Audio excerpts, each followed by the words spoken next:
Saudara penjabat Bupati Sorong Yan Pitmoso, Esos MMMAP mengajak seluruh elemen masyarakat di Kabupaten Sorong membumikan Pancasila untuk mengatasi berbagai permasalahan yang dihadapi. Ajakan penjabat Bupati disampaikan menanggapi tema hari lahirnya Pancasila 1 Juni 2023, gotong royong membangun peradaban dan pertumbuhan global sebagaimana dijelaskan dalam wawancara berikut ini. PJ Bupati, kalau Anda merasa diri Anda sebagai pemimpin Pancasilais, bagaimana Anda menjalankan itu dalam kepemimpinan Anda di kabupaten yang Anda pimpin? Shalom, Assalamualaikum warahmatullahi wabarakatuh. Om Swastiastu, Namo Buddhaya, Salam Kebajikan, Salam Pancasila, Salam Indonesia. Saya adalah orang Pancasila yang telah lahir dari embrio bangsa dan Pancasila ini. Kami hari ini mendapat sebuah kepercayaan oleh negara pemerintah menjadi pemimpin hari ini karena fondasi keberlangsungan kepemimpinan yang telah diletakkan dasar oleh Undi Pandya kita.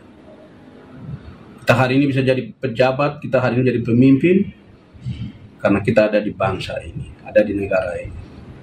Kepemimpinan hari ini di dalam menghadapi globalisasi, modernisasi, transformasi, reformasi, dan lain sebagainya.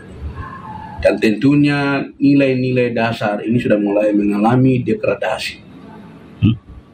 Tentunya di abad ini, di generasi milenial hari ini, sudah mulai terkikis nilai. Apa itu? Pertama, nilai-nilai gotong royong, ya, nilai-nilai toleransi, nilai-nilai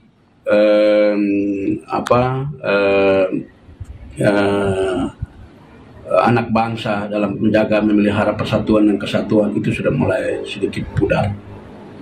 Karena di zaman dulu ada pola penataran P4.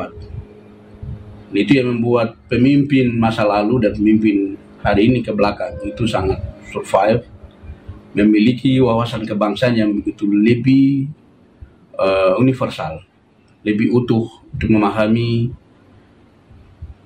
bangsa dan negara kita ini dari waktu ke waktu di dalam mengelola penyelenggaraan pemerintahan, melaksanakan pembangunan pembinaan kemasyarakatan, tapi juga dalam perkembangan reformasi birokrasi ini memang membutuhkan pemimpin yang memiliki karakter Pancasila untuk merangkai kebinekaan itu menjadi sebuah kekayaan bangsa dan kekayaan kita semua untuk mewujudkan cita-cita bangsa itu.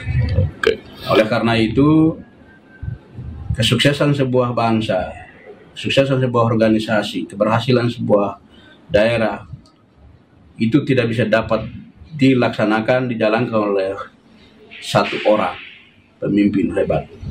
Pemimpin yang dikatakan hebat itu karena dia menjalankan fungsi-fungsi pemerintahan di dalam tata kelola pemerintahan berbasis manajemen sistem. Untuk mengaktualisasikan nilai-nilai kegotong royongan yang tadi disebut, butuh pemimpin yang bisa menjadi teladan. Bagaimana Bapak menghadirkan diri sebagai pemimpin teladan kepada bawahan Anda? Bung Poli, kepemimpinan hari ini sudah mengalami perubahan zaman, tetapi jangan melupa sejarah masa lalu dari pemimpin-pemimpin hebat kita, dari Soekarno sampai hari ini di masa Jokowi, dan pemimpin-pemimpin bangsa kita lainnya. Pemimpin harus butuh integritas, nasionalisme dan wawasan kebangsaan itu menjadi modal utama dalam mengelola sistem ketatanegaraan kita, dalam mengelola pemerintahan organisasi. Sehingga kalau kita belajar dari kepemimpinan dulu dengan sekarang itu ada jarak, ada perbedaan yang cukup menonjol. Yang mungkin dulu sistem pemerintahan kepemimpinan yang lebih otoriter, lebih eksklusif, sistem komando.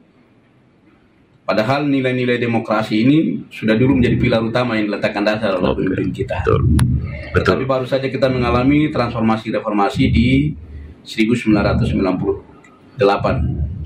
Barulah alam demokrasi itu sekarang menjadi hak rakyat untuk diberikan ruang untuk berpendapat, mengungkapkan pendapat di muka umum, berekspresi, imajinasi, berkreasi, berinovasi, dan punya hak politik yang dijamin oleh undang-undang, dan juga kebebasan-kebebasan lainnya, sehingga kita hari ini pemimpin harus butuh keteladanan.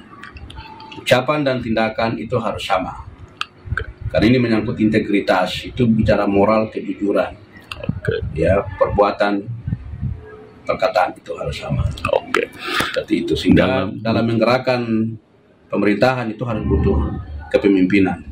Jadi kepala daerah hari ini itu ada staf ahli, ada asisten, ada pimpinan perangkat daerah, ada pejabat eselon 3, 4, ada kepala distrik, ada lurah, ada kepala kampung, ada RT, ada RW, ada pemimpin-pemimpin organisasi lembaga keagamaan, ada pemimpin-pemimpin organisasi kemasyarakatan, pemuda, dan juga pemimpin-pemimpin lainnya. Kita harus bangun sinergi, kita bangun koordinasi, kita bangun kolaborasi bersama dalam nilai kegotong royongan itu.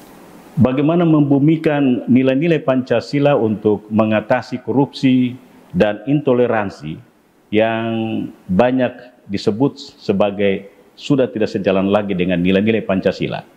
Dalam membumikan nilai gotong royong itu di dalam kehidupan berbangsa dan bernegara, dan dua hal yang tadi disampaikan oleh Bung Poli itu tentang korupsi yang hari ini ada di mana-mana. Tapi karena ini juga hubungan dengan mentalitas, perilaku seseorang.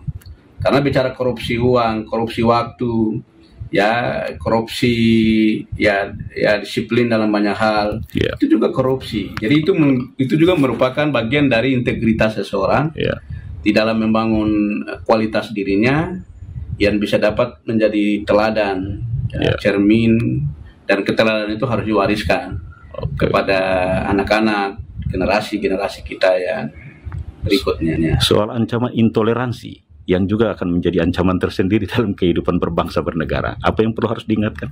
Ya, sebenarnya agama tidak mengajarkan, agama manapun, gitu.